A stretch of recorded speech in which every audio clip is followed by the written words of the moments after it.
Hello engineers. इस video में हम देखेंगे कि ब्रिक वर्क करते समय कौन कौन सी चेकलिस्ट है जिनके बारे में हमें पता होना चाहिए। अगर आपकी भी साइट पर ब्रिक वर्क का काम चल रहा है और आपको नहीं पता है कि उसमें हमें क्या क्या देखना होता है, कैसे पता करें कि आपकी साइट पर जो ब्रिक वर्क का काम हो रहा है वो सही हो रहा है या फिर गलत हो रहा है, तो इस वीडियो को आप पूरा एंड तक देखिए। इस वीडियो के अंदर मैं ब्रिक वर्क से रिलेटेड सभी पॉइंट्स को यहाँ पे डिस्कस करूंगा।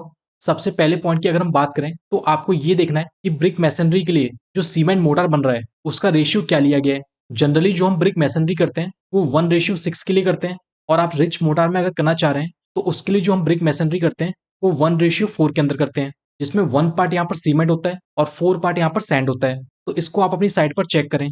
इसके बाद सेकंड पॉइंट जो आपको देखना है कि जो आपकी साइट पर ब्रिक वर्क हो रहा है उस ब्रिक वर्क में दो ब्रिक्स के बीच में जो जॉइंट है वो आपका प्रॉपरली फिल होना चाहिए। ऐसा नहीं होना चाहिए कि कहीं पर जॉइंट प्रॉपरली फिल है और कहीं पर गैप्स खाली हैं। सभी जॉइंट्स प्रॉपरली फिल होना चाहिए। और जो थिकनेस रहती है जनरली जॉइंट की वो 10 mm के आसपास रहती है। ये भी आपको चेक करना है। कहीं पर जो थिकनेस है वो 10 mm है, कहीं पर जो थिकनेस आ रही है वो 30 mm है, कहीं पर 25 mm आ रही है, कहीं पर 20 mm आ रही है। इस तरीके से नहीं होना चाहिए। 10 mm के आसपास ही आपकी जॉइंट की थिकनेस रहनी चाहिए।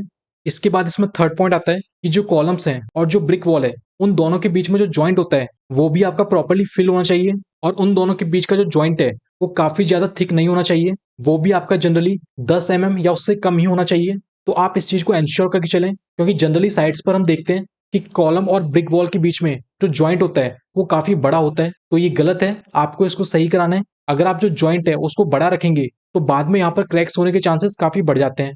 इसके बाद इसमें थर्ड पॉइंट आता है कि ब्रिक वॉल बनाते समय जो ब्रिक्स बिछाई जा रही हैं वो वहां पर प्रॉपर लेवल में होनी चाहिए। ऐसा नहीं हो कि कहीं पर लेवल ऊंचा आ रहा है, कहीं पर छोटा आ रहा है, जैसा कि आप यहाँ पर भी देख रहे हैं। तो इस तरीके से आपको ब्रिक वर्क नहीं कराना है। आपका जो ब्रिक वर्क होगा वो कुछ इस तरीके से आपको दिखना चाहिए, और जो सरफेस फिनिश है वो भी यहाँ पर काफी अच्छी निकल के आ रही है।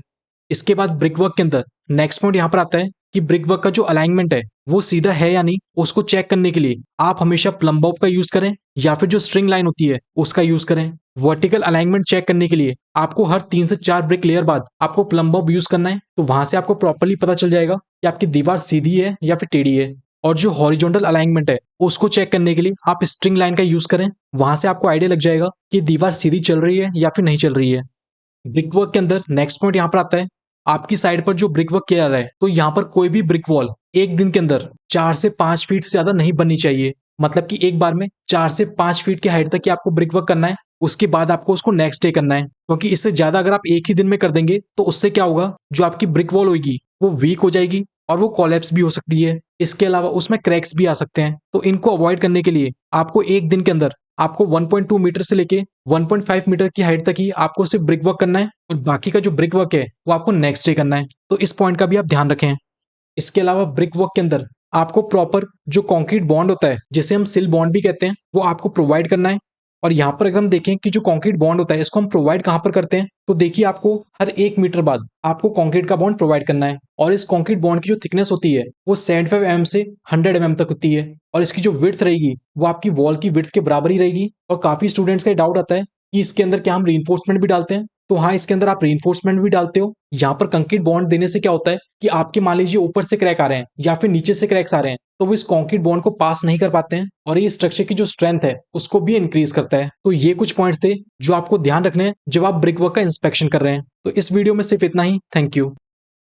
इंजीनियर्स, अगर आप कंस्ट्रक्शन या डिजाइनिंग फील्ड से बिलोंग करते हैं तो इंफ्रा स्किल अब लाया है आपके लिए एक ऐसा प्लेटफॉर्म जहां पर आपको मिलेंगी कंस्ट्रक्शन ई बुक्स और फॉर्मुलेटेड एक्सेल शीट्स, जैसे कि Excel sheets for bar bending schedule calculation, चाहे वो कॉलम का बीबीएस हो, स्लैब का बीबीएस हो या किसी और आरसीसी मेंबर का। इसके अलावा e book on thumb rule for construction, mistakes at construction sites and many more. So engineers, आप हमारी वेबसाइट www.infraskillup.in से इन फॉर्मुलेटेड एक्सेल शीट्स और कंस्ट्रक्शन ई बुक्स को डाउनलोड कर सकते हैं। आप हमारे इंस्टाग्राम अकाउंट को भी फॉलो कर लीजिए, जहां पर हम आपसे कंस्ट्रक्शन रिलेटेड नॉलेज शेयर करते हैं।